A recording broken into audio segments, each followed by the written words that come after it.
1 Samuel, capítulo 16, do versículo 6 ao 7, começando no 6, diz assim: E sucedeu que, entrando eles, viu a Eliabe e disse: Certamente está perante o Senhor o seu ungido. Porém o Senhor disse a Samuel: Não atentes para a sua aparência, nem para a grandeza da sua estatura, porque o tenho rejeitado. Porque o Senhor não vê como vê o homem, pois o homem vê o que está diante dos olhos, porém o Senhor olha para o coração. E oremos. Amado Pai, obrigado pela Tua palavra, que o Senhor possa agora me ajudar a pregá-la com poder, com eficácia, e o Senhor também nos dê ouvidos para ouvir, possamos ouvir com fé, com o poder do Teu Espírito, para que nos seja útil. Abençoe agora, te peço, em nome de Jesus. Amém. E vamos sentar então esta manhã, e nós estamos aqui dando continuidade no que eu creio será a última parte da nossa série sobre percepção. Estamos já há um mês vendo esse tema aos domingos de manhã, e hoje nós nos deparamos aqui com esse texto lá em 1 Samuel, e eu quero falar hoje sobre aparências podem enganar. Aparências podem enganar. Nós temos falado muito sobre percepção nessas últimas semanas e como a percepção ela pode impactar as nossas vidas, impacta como a gente enxergamos as pessoas, como as pessoas nos enxergam, impacta como nós entendemos o que está acontecendo. Tudo isso vai estar diretamente relacionado à nossa percepção. Nós vamos interpretar a nossa realidade através da nossa percepção. Só que se a nossa percepção estiver com falhas, a gente está usando, como eu falei na primeira parte, com os óculos errados da percepção, os óculos estão dando uma outra percepção, então nós vamos inevitavelmente ter uma percepção, um entendimento errado do que está acontecendo ao nosso redor. E muitas vezes o crente se encontra brigando, lutando com Deus, simplesmente porque ele não está entendendo, compreendendo o que Deus está fazendo na vida dele. Às vezes Deus está trabalhando e ele acha que aquilo não é Deus, ou ele acha que Deus quer fazer uma outra coisa, e fica essa briga, digamos assim, tudo por uma questão de percepção. Muitas vezes o crente se mete em encrencas por causa da percepção, ele não enxerga, não entende talvez o perigo que ele está correndo, o perigo que ele está caminhando, a direção errada que ele está indo, porque tem uma percepção errada, falha. Então é muito, muito importante essa área aqui. Então, nós terminamos semana passada vendo que a cara da percepção ela está no coração.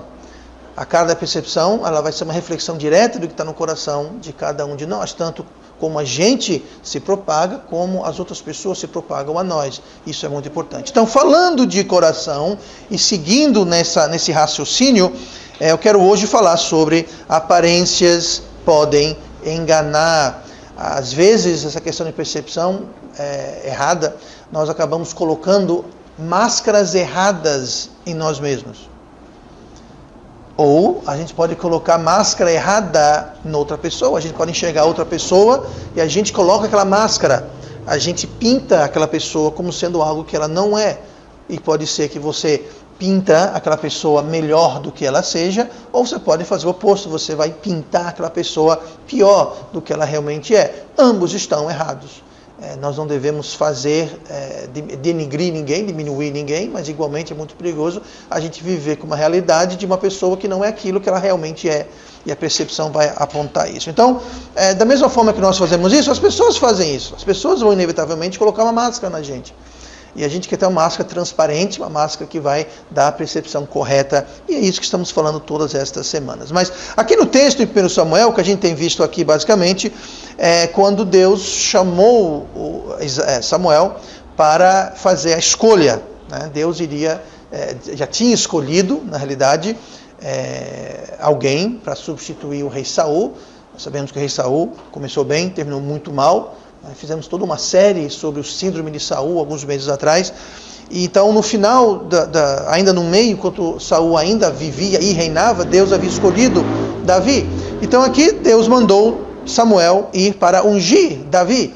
Só que Samuel não sabia quem era Davi. Deus falou: vá lá, eu vou lhe mostrar, na casa de Jessé, fica em tal lugar, você vai lá, eu vou lhe mostrar. Então, quando a gente lê aqui no versículo 6, que diz assim: E sucedeu que entrando eles quem? Os irmãos de Davi, tinha uma penca de irmãos, entrou todos os irmãos, viu a Eliabe e disse, isso foi Samuel no coração dele, quando viu Eliabe, falou: certamente está perante o Senhor o seu ungido. Ele falou, em outras palavras, é esse.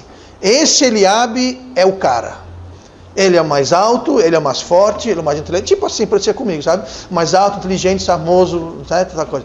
E falou, não, esse é o cara. Aí o versículo 7 fala, porém o Senhor disse a Samuel, não atentes para a sua aparência.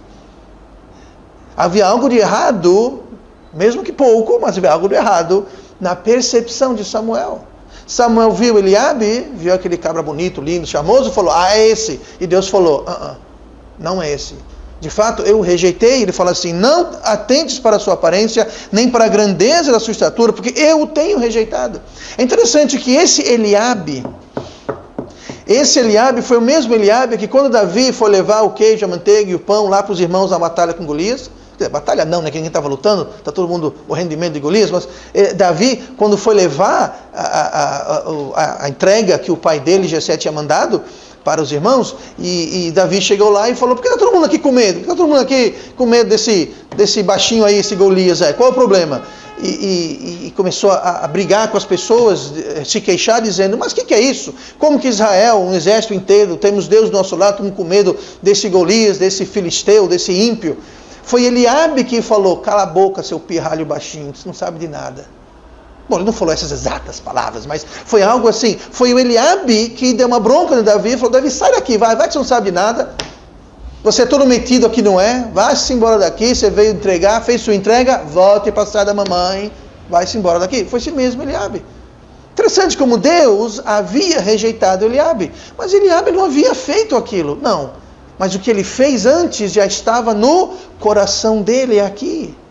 Por quê? Porque Deus enxerga os corações das pessoas, como fala aqui, porque o Senhor não vê como vê o homem, pois o homem vê o que está diante dos olhos, porém o Senhor olha para o coração. Então, antes que aquilo se manifestasse na vida de Eliabe, que provavelmente não foi a primeira vez, mas pelo registro bíblico nós sabemos, pela primeira vez, para a gente foi naquela ocasião, Deus já sabia, porque Deus enxerga o coração. Agora imagine você se a escolha dependesse de Samuel, a percepção de Samuel e como Samuel enxergava as coisas. Samuel teria escolhido Eliabe para ser o próximo rei, e o próximo rei teria sido alguém que tinha aquela maldade, aquele orgulho no coração dele. Aí você coloca isso na nossa realidade. Quem que você quer que escolha coisas, situações para a sua vida? Você ou Deus?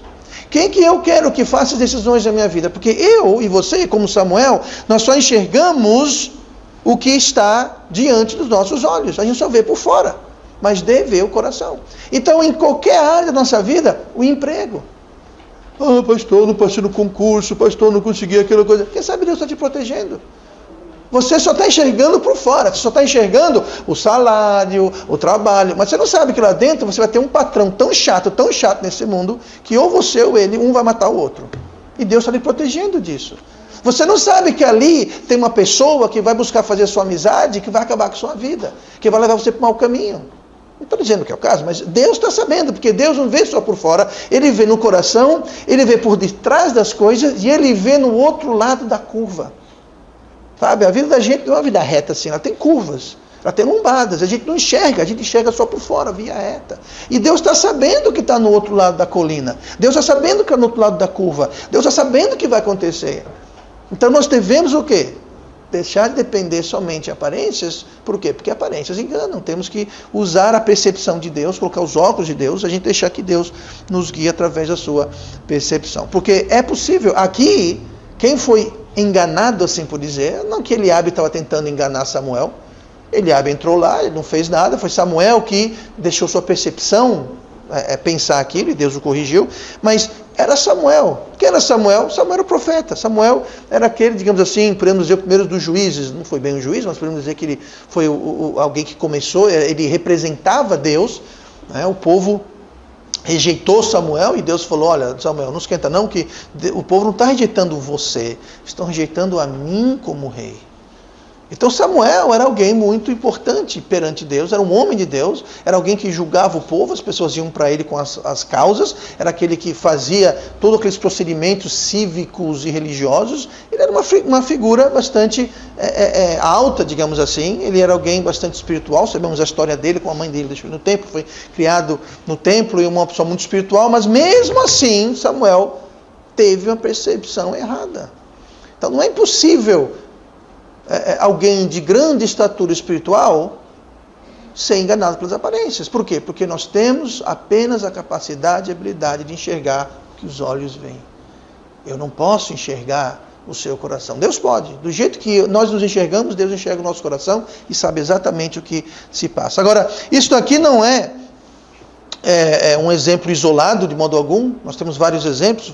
Vou ler alguns, um ou dois aqui do Novo Testamento, lá em Mateus 23 e versículo 27, Jesus aqui falando bruscamente, rispidamente para os fariseus e os escribas, fala assim, em Mateus 23, 27, ai de vós, escribas e fariseus, hipócritas, pois que sois semelhantes aos sepulcros caiados, que por fora, note bem, por fora realmente parecem formosos, por fora, mas interiormente são cheios de ossos de mortos, de toda a imundícia. Mais uma vez, aparências enganam.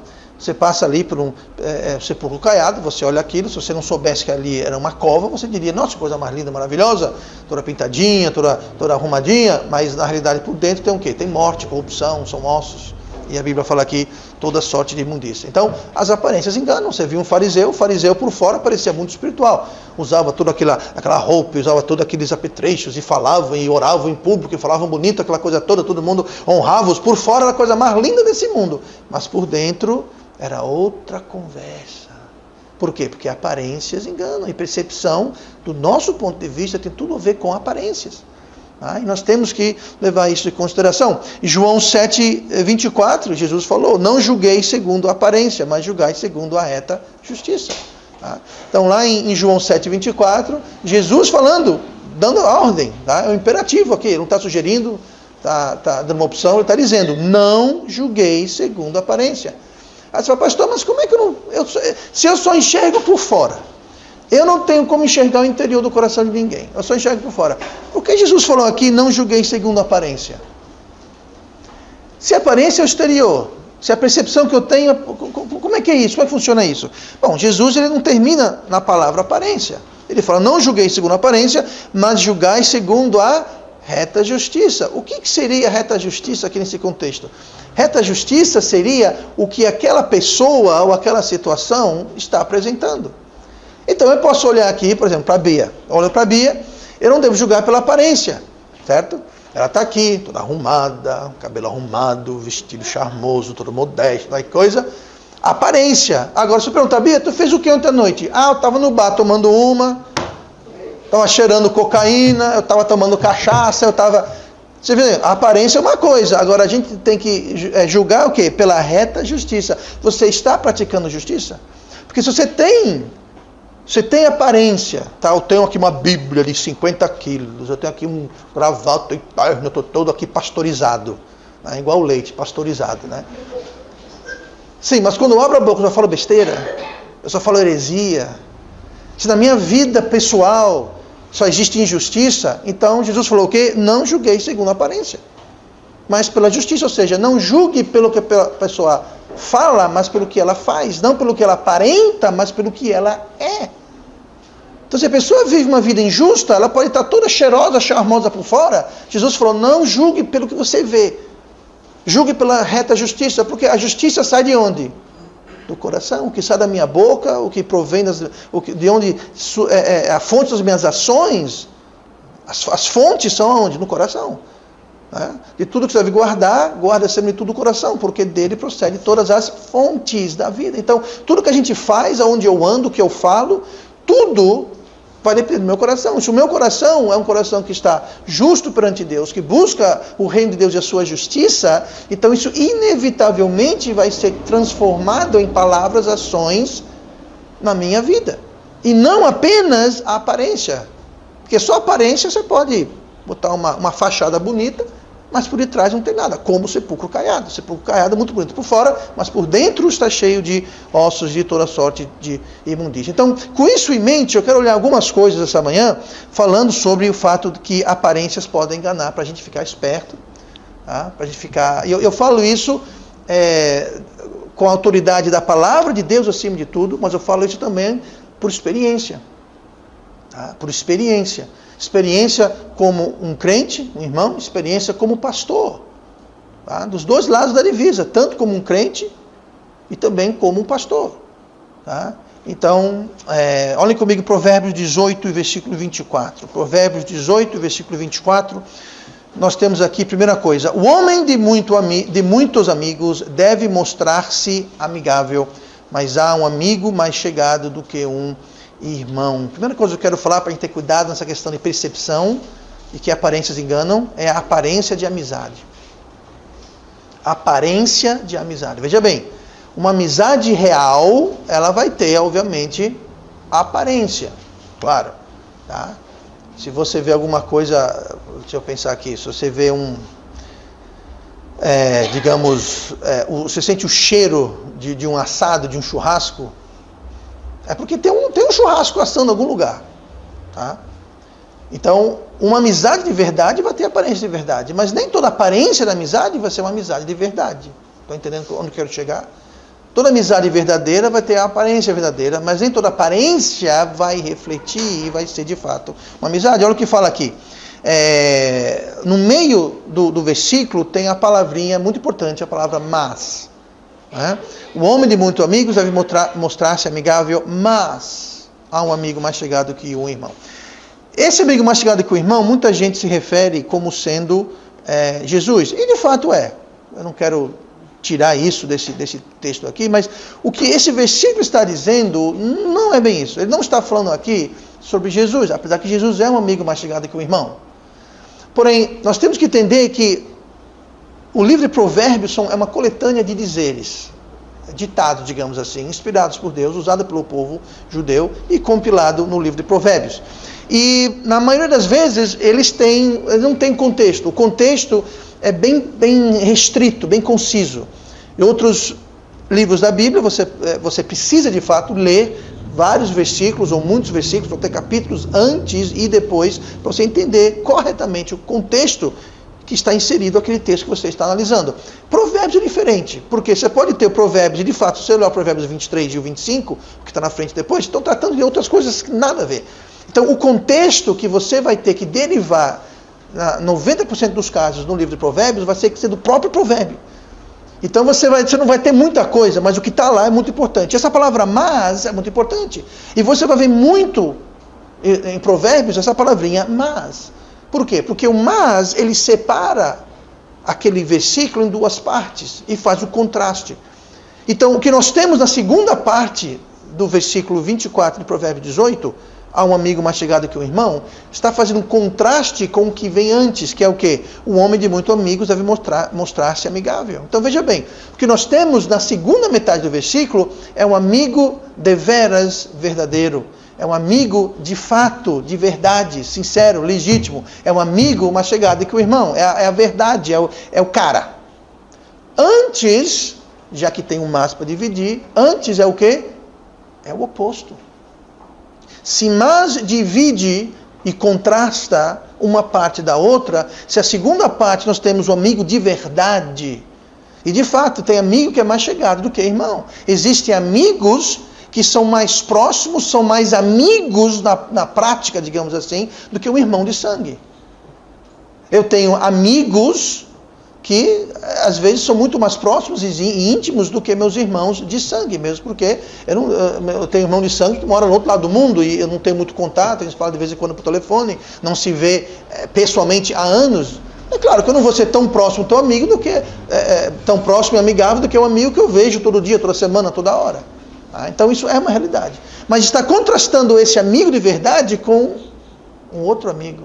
E esse outro amigo, ou seja, esse homem de muitos amigos deve mostrar-se amigável. Olha a palavra mostrar-se. O que quer dizer mostrar? É você aparentar.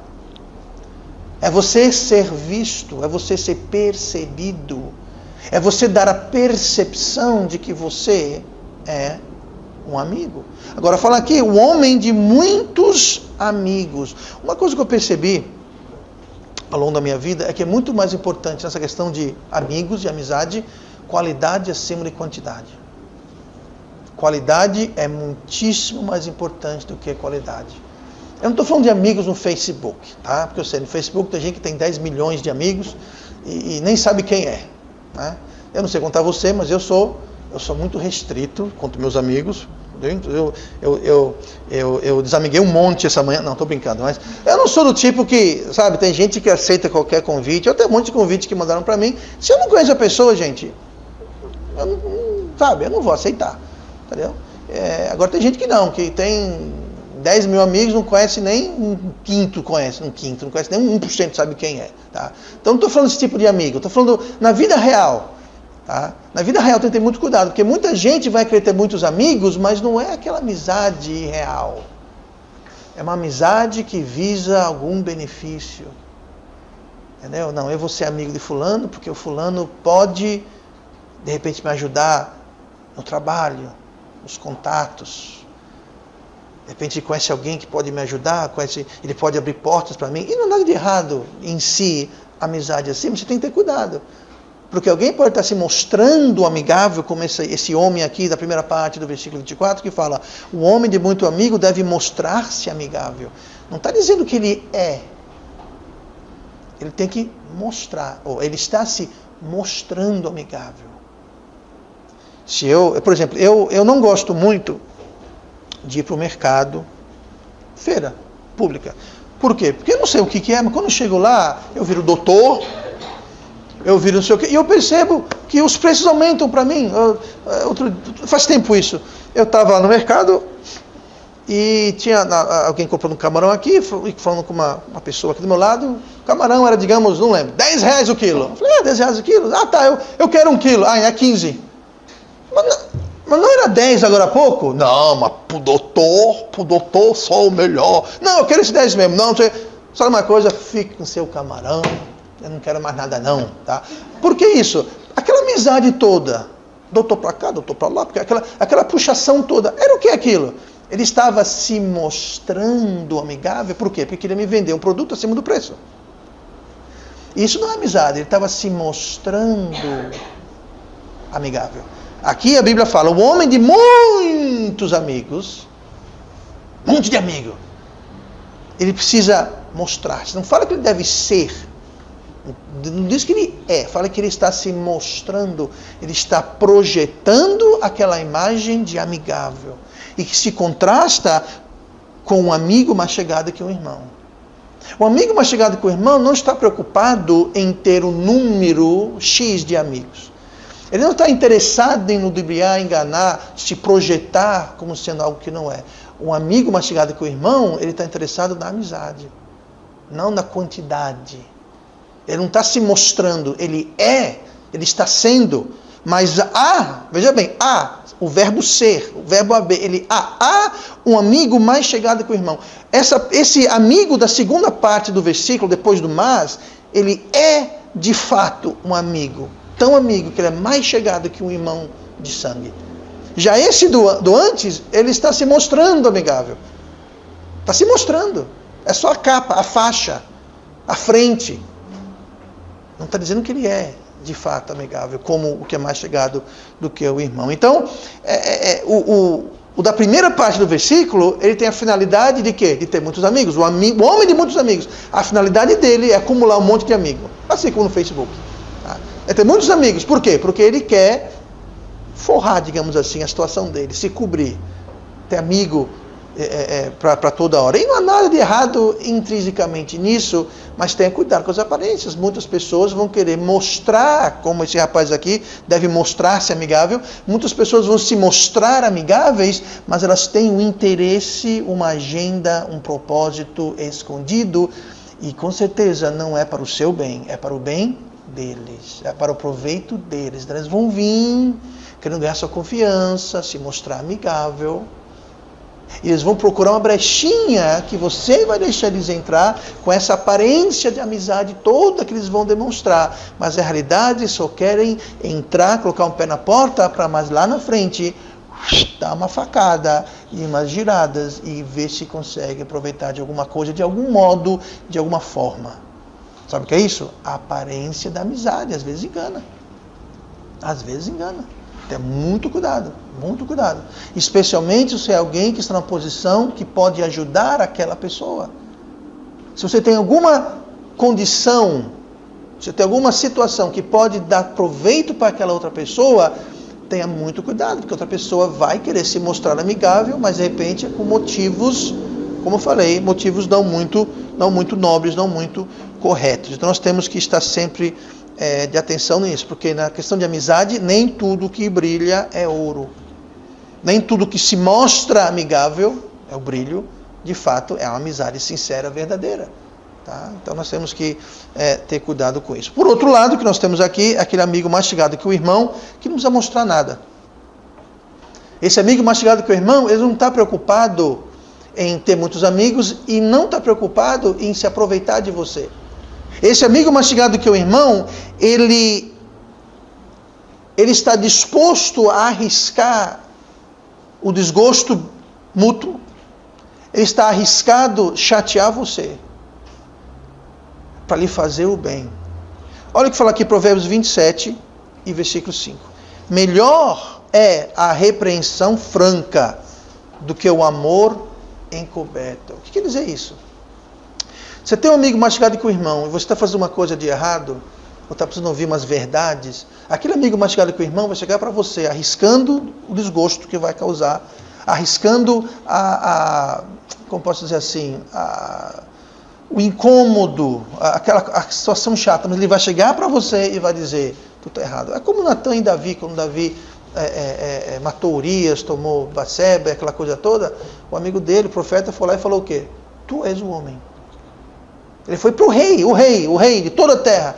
Tu és o homem, na cara dele. Tu és o homem, Davi. Você fez isso. Um amigo, o homem de muitos amigos que está se mostrando amigável, não faria isso. Eu vou arriscar a amizade com o rei? O rei? Não, o rei pode pintar, bordar, eu não vou falar nada, não vou arriscar. Eu sou amigo do rei. Não. Natan foi lá e falou, tu és o homem. Tu és o homem. Davi poderia mandar guardas, não sei o que foi isso, mas guardas, prenda esse homem, execute-o. Ele podia ter falado, ele é o rei absoluto da terra. Natan arriscou não sua amizade, mas a própria vida. Por quê? Porque ali era um amigo mais chegado que o irmão. E nós temos que perceber isso. Um falso amigo, um amigo só de aparência, um amigo só se mostra amigável, ele não vai fazer isso. Ele não vai se dar o trabalho, o incômodo de chegar para você e falar, sabe uma coisa, você está errado. Você tem que mudar, isso aqui não está certo. E nós temos que perceber isso e valorizar a opinião e o conselho e o alerta de um amigo mais chegado que o irmão. Porque o amigo que só quer se mostrar amigável, ele vai dizer, está errado, mas isso não tem nada a ver comigo, eu vou chatear ele, ela, eu vou me chatear, pode atrapalhar a amizade que eu tenho investido tanto e me mostrar amigável. Agora, sabe uma coisa? Problema dele, vou deixar para lá. Essa pessoa está se mostrando amigável, mas não está sendo amigo, porque um amigo de verdade, um amigo mais chegado que o irmão, ele valoriza o bem-estar do amigo do que o próprio relacionamento de amizade. Ele está arriscado a arriscar o não entendimento, a não compreensão da outra pessoa. E muitas vezes acontece. Muitas vezes a pessoa está cega, surda. E o amigo mais chegado que o irmão chega, traz o conselho, a pessoa rejeita aquilo, a pessoa reage de uma forma negativa, às vezes corta a amizade, você é meu amigo, sai daqui, aquela coisa toda. E quem estava certo? O amigo mais chegado que o irmão. Eu vou para os meus amigos de verdade, aqueles aqui que não me criticam, não falam que eu estou errado, me apoiam em tudo que eu faço, certo ou errado. Sabe uma coisa? Hoje em dia tem essa noção. Se você tem um amigo, você tem que apoiar ele em tudo. Não. Nunca apoie o erro em nada ou em ninguém, em circunstância alguma. Erro é erro. Pecado é pecado. Ah, mas é o meu amigo. Amigos apoiam. Ah, porque é meu filho, a minha mãe, é meu pai, né? Eu amo, então eu tenho que apoiar. Se você ama, e amizade é uma espécie de amor, amor filios é uma espécie de amor. Se você ama, você vai lá e você vai repreender, você vai lá, você vai acusar. Aí você rejeita aquele amigo de verdade, porque você está vendo ele como sendo o seu inimigo, porque ele está sendo de fato o seu amigo, lhe avisando, e você rejeita esse amigo mais chegado que o irmão, e você vai para aqueles amigos, entre aspas, que estão se mostrando amigáveis, mas estão ficando quietos, e quando você desce o poço da perdição, e quando você destrói sua vida, eles estão lá aplaudindo cada passo, não dizem uma palavra, não dão um alerta, não falam nada, porque não querem sujar as mãos, não querem incomodar, não querem perder a amizade. Está vendo como a aparência da amizade é muito importante. Nós temos que saber enxergar quem é um amigo de verdade e quem está só se mostrando um amigo. Porque o resultado é bem difícil. Então, o remédio às vezes é amargo. Né? Isso aqui, a repreensão, melhor repreensão aberta. O amigo mais chegado que o irmão, ele vai dar a repreensão aberta, ele vai repreender você. Agora, o outro tem um amor encoberto. Diga uma coisa, do que serve uma luz se ela está encoberta? Jesus não falou, ninguém acende uma candeia e esconde embaixo de um cesto. Para que serve amor encoberto? Do que adianta amor encoberto?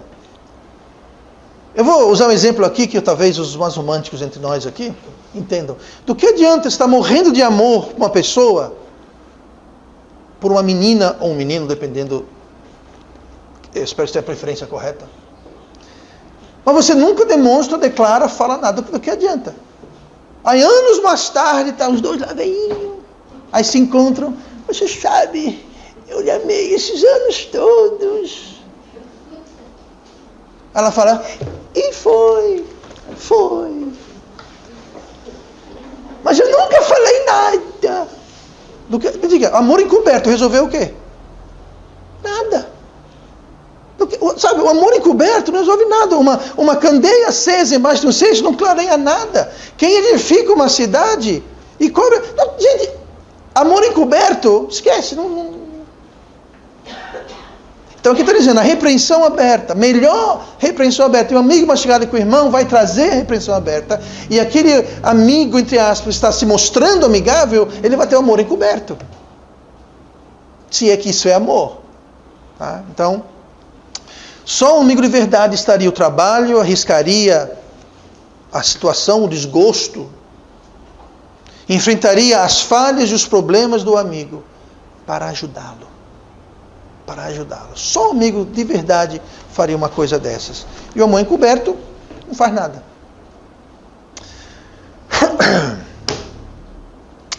Vamos lá, rapidinho, temos mais 2 horas. Provérbios 18, 17, a gente leu o 18, 24, vamos voltar um pouquinho para o 27, 18, 17. Aparência de justiça, aparência de amizade, aparência de justiça. O que pleiteia por algo, a princípio parece justo, porém vem o seu próximo e o examina. Isso aqui é a aparência da justiça, às vezes engana.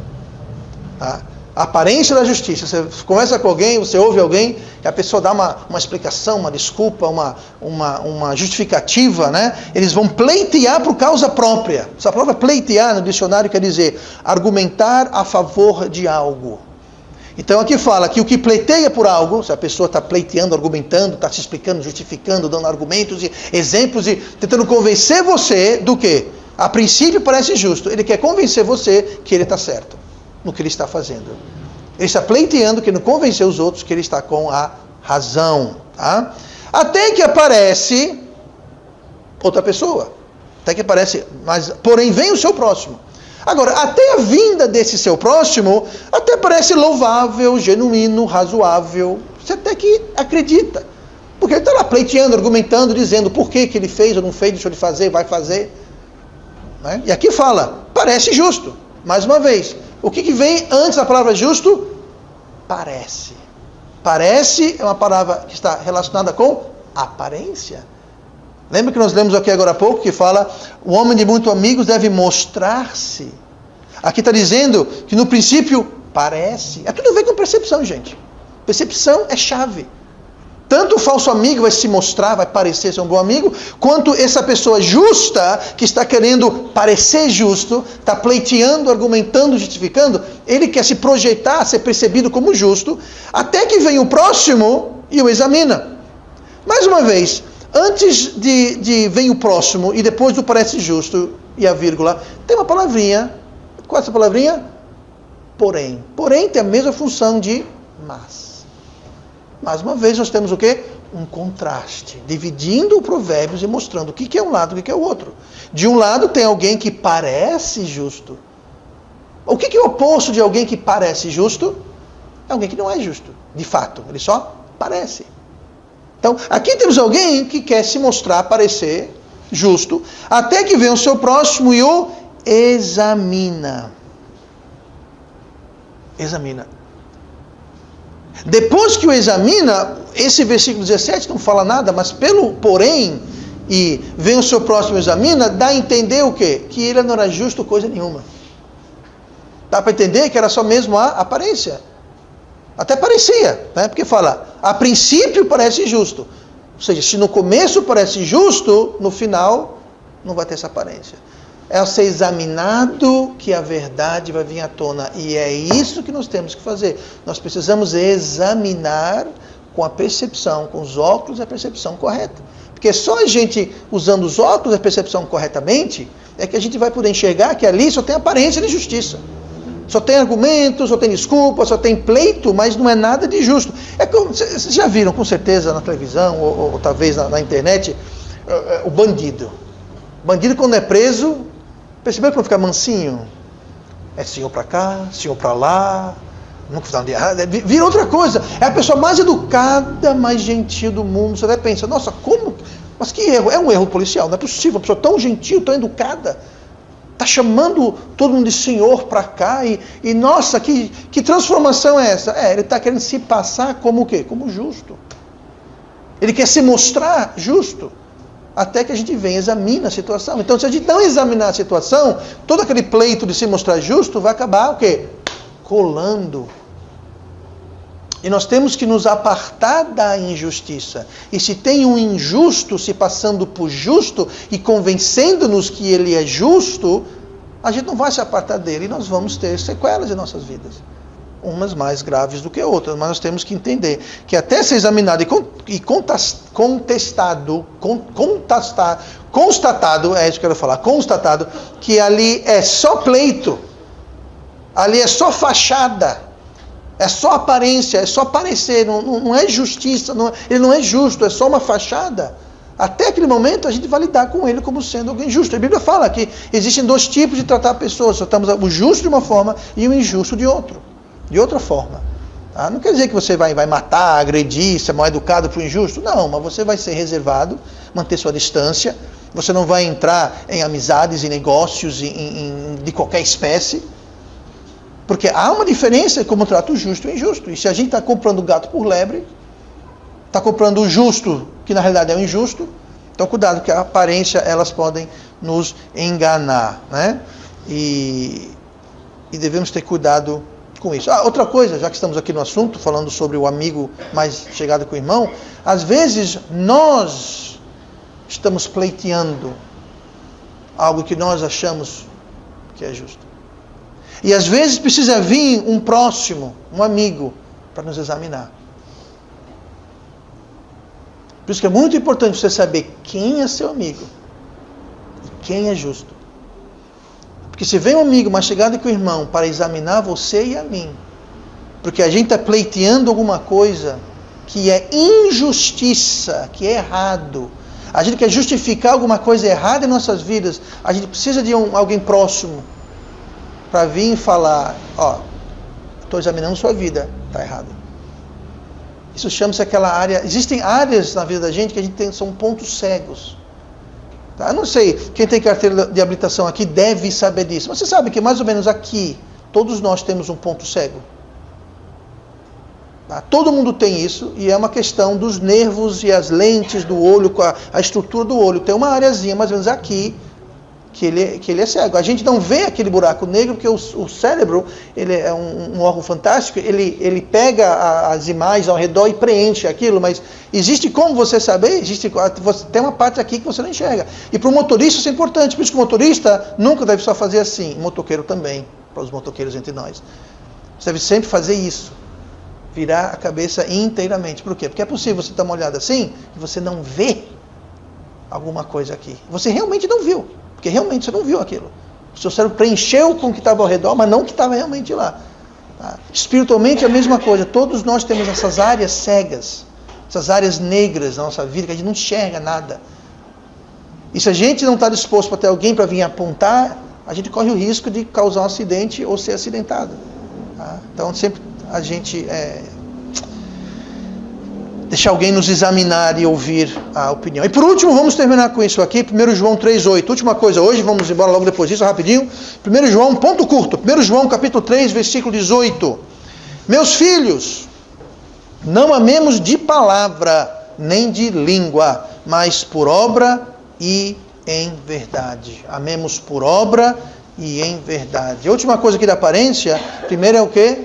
Aparência da amizade, aparência de justiça e por último, aparência de não ser o que é. Aparentar uma coisa que não é. Aparência está ligada com percepção e a percepção tem o poder de nos enganar. Então, para não enganar ou ser enganado, deve ser algo genuíno, verdadeiro e não só de boca para fora. É isso que aqui João está falando.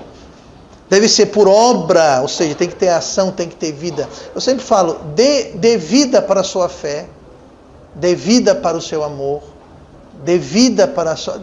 Tudo de bom na sua vida, fé, graça, misericórdia, amor, dê vida. Como que eu dou vida para essas coisas abstratas? Eu não posso falar, tá aqui, ó, um copo de amor, um prato de graça, 1 quilo de misericórdia. Não tem, são coisas abstratas. Como que a gente então dá vida? A gente dá vida como? Por obra e em verdade. Uma vez que você dá obra, você dá vida àquela fé. Foi o que o Tiago falou, fé sem obras é o quê? Morta. Então veja bem, o que ele quer dizer com isso? Muita gente fala, uma contradição com Paulo e Romanos que fala que fé sem obras, e sem obras a parte da fé, a parte das obras, aquela confusão toda. Não é contradição, gente, são duas coisas totalmente diferentes, tratando de outros assuntos diferentes. Mais uma vez, o contexto esclarece isso. Mas está dizendo o seguinte, se você fala que você tem essa fé toda, fé para cá, fé para lá, mas você não produz nada, me mostre sua fé. Eu não falei isso, mostre-me sua fé. Bota num copo sua fé, bota num prato, num balde, num saco. Meça aí 1 quilo de fé. Não tem como. Fé, enquanto fé não vira obra, enquanto fé não cria vida, enquanto fé não cria pernas, ela é morta, ela é ineficaz, não serve para nada. É como amor encoberto. Para que serve amor encoberto? Para nada. Para que serve a fé sem obras? Para nada, ela é morta. Tem que ter o quê? Tem que ter as obras, porque as obras é digamos assim, a transformação do abstrato em concreto. Obras é você transforma o que você não pode pegar, apalpar, em algo palpável, visível, perceptível. Sabe, aquele pai de família que fala que ama a esposa e ama os filhos, mas depois do trabalho vai para o bar, gasta todo o dinheiro em cachaça e jogando jogatina, ele pode chegar em casa e falar, eu amo vocês tudinho. Sim, cadê a comida? Cortaram a luz, os filhos estão doentes, não tem remédio, a escola está atrasada, mas eu amo vocês. Do que adianta esse amor? Isso é amor? Não, não é amor. Porque o amor tem que se transformar em algo concreto, palpável, visível, tangível, que são as obras. Então, mesma coisa, se só tem aparência, meus filhinhos, amemos de palavra. Então, se é um amor que só é de palavra, se é uma fé de palavra, é uma justiça, só é de palavra, mas não tem obra, então não é de verdade. Temos que amar por obra, por obra, veja bem, amar por obra em verdade. Ou seja, é a obra que vai tornar aquilo verdade. Não fala aqui, mas por obra e por verdade. É em verdade. É a verdade daquele amor. Que amor? Meus filhinhos, não amemos de palavra. Enquanto o amor é de palavra, não vale nada. Mas quando se torna obra, é em amor. Palavras só apenas não é amor. Então a gente tem que saber discernir isso. Porque você vê cada caso que a pessoa fica cega, literalmente. Você vê uma situação, mas a pessoa não consegue entender. Por quê? Porque a percepção dela está quebrada, está errada. Ela está ouvindo as palavras e está achando que aquilo é amor de verdade. Ela está vendo o abstrato, o pleitear, o que pleiteia por algo no princípio parece justo. Ele está ouvindo pleitear, ele está ouvindo as palavras. Ele está tendo aqueles amigos que dizem sim para tudo. Eu vou ali assaltar um banco, vou matar minha mãe e beber o sangue dela, tá bom? Beleza. Tira um selfie e bota no Facebook para a gente ver depois. Pronto, é isso que a pessoa está interessada. E acham que aquilo é legítimo. Não é. Existe o amigo mais chegado que o irmão. Existe o próximo que deve vir nos examinar. E o nosso amor deve ser por obras em verdade. Tito diz lá em Tito 2,7: em tudo te dá por exemplo de boas obras, na doutrina mostra incorrupção, gravidade, sinceridade.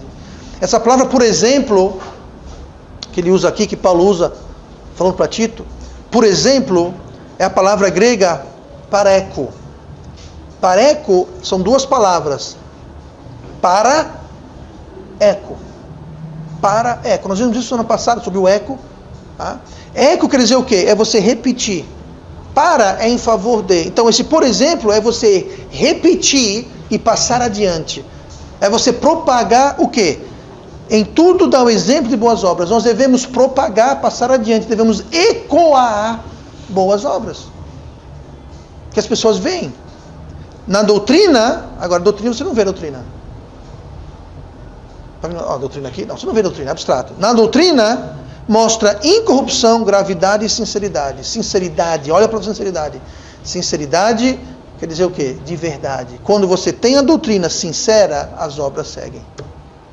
Mais uma vez, fé sem obras é morta. Quer julgar a sinceridade de alguém? Então, olhe não apenas a doutrina, não só o que fala, mas também o que faz.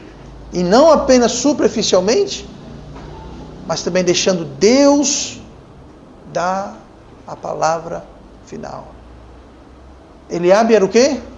Alto, bonito.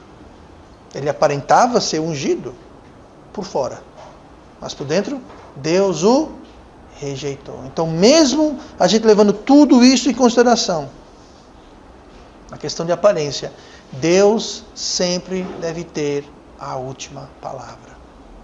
Sempre. E aí que vem a doutrina. Doutrina mostra incorrupção, gravidade e sinceridade. Porque onde há corrupção, você tem um fermento do erro. Onde não há gravidade, você tem a leviandade e falta de seriedade de não levar as coisas de Deus a sério. E onde não há sinceridade, então não é algo sincero, mas é algo que alguém quer levar proveito. Se é sinceridade da nossa parte, a gente quer ganhar vantagem. Se é do outro lado, alguém quer levar a vantagem. Tá? Então Deus deve sempre ter a última palavra. E Ele faz isso através da sua doutrina. Amém? E vamos orar. Pai amado, obrigado pela tua palavra. Ajude-nos.